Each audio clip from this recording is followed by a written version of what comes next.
welcome to Christina Marie TV. I'm your host, Christina Marie, here on SF Live. Well, tonight we're going to be speaking with somebody very special.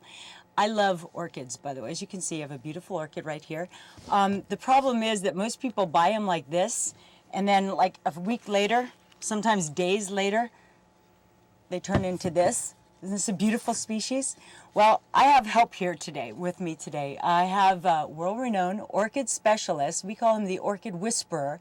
We have Bruce Rogers with us tonight. Hello, Bruce. Good evening. So good to be here tonight. Yes. What are you sitting by? What is that you're sitting by over there? My orchid. This is actually a fabulous orchid. This is a brand new thing to hit San Francisco, new thing to hit the world. Is called Sobralias. I breed them. My company, Oz Gardens, of which I have a very famous orchid partner, Terry Root, and he does the lab work and I do the breeding, and together we have let these guys loose on the world. And soon they'll be at a store. There are stores close to you already, so we're happy. Well, already you got the commercial going. Just right in off the bat. We don't stop. No. We sell these orchids. My wife wants me to sell them very badly. My children are very hungry, and so we've been selling this. But we've been very lucky, selling them both nationally and internationally. So. Okay. Now, I know that some people out there are going, wait a minute, he mates orchids. Could you elaborate on that a little bit? What do you mean by you mating orchids? Well, I don't mate them right off the bat. I kind of call them once, you know, call them and just hope they notice me. I see what they have coffee, and I go there and I just wait for them to notice me.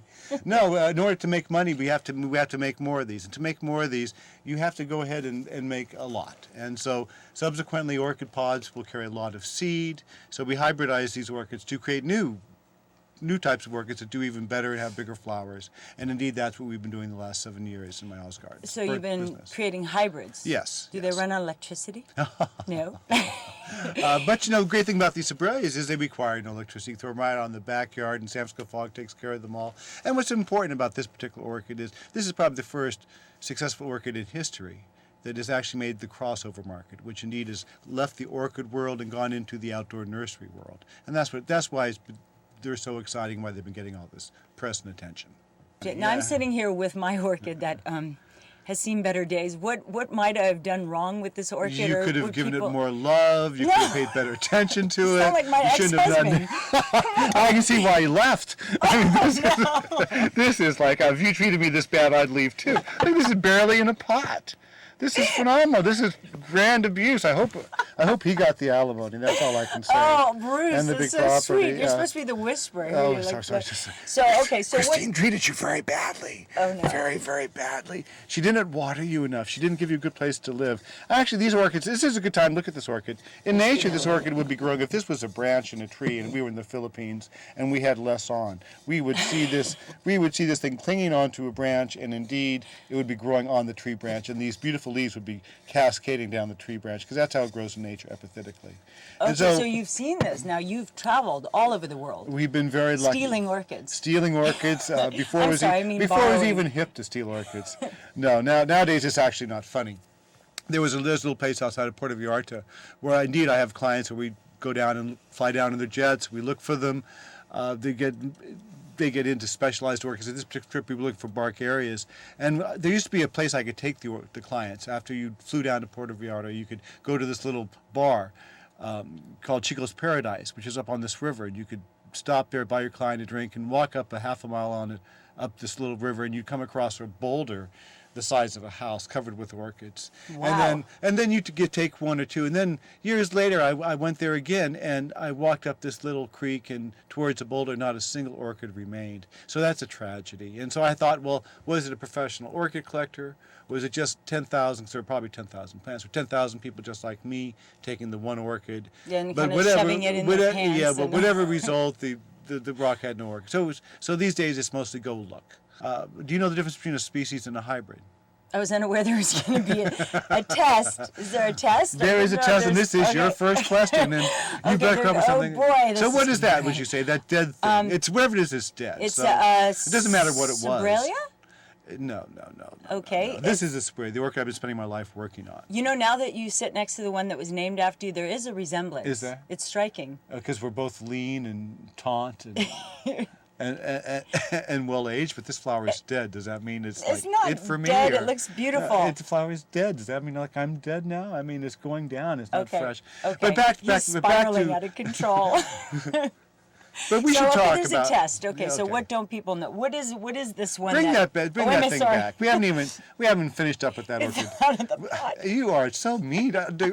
So this, I hope your husband probably gave this to you. Probably spent good money and gave this to you.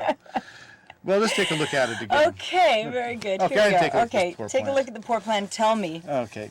First of all, you can tell in the glance that the plant's dehydrated because the leaf, which should be nice and firm, in reality you could roll it up and use it for cigarette paper. Yes, This is not cigarette a good thing. paper, right? This is not a good thing. Have you been rolling? Have you been rolling leaves? No, lately, but you could with this plant because it's so dehydrated. And this little rip here, this looks like just pure vandalism. I don't know what this is a result of. Well, I live in a difficult neighborhood. You must be very tough on the way home or on the way here. And then plus it's not even planted in a pot. You have it just stuck in a pot. First thing you would do is you want to replace all this. Either replace with this moss, make it sturdy in the pot. It doesn't rock around. It has to be attached. So it has to be in a beautiful bed of moss. Yeah, beautiful bed of moss. Okay. And then when you water it, you want to water it more than once a year that it's been getting. Oh, no, I totally did not. It grows in the jungle. It grows in the jungle, but it rains every day. The humidity's 90 degrees. But if people water them too much, aka recreating the jungle, if I put them in the shower, people shower with their orchid. Well, I wish you would have showered with this guy. I mean, he would appreciate it all the way around. The orchid or what guy? This guy right here, this poor little orchid guy, this orchid's in love with you.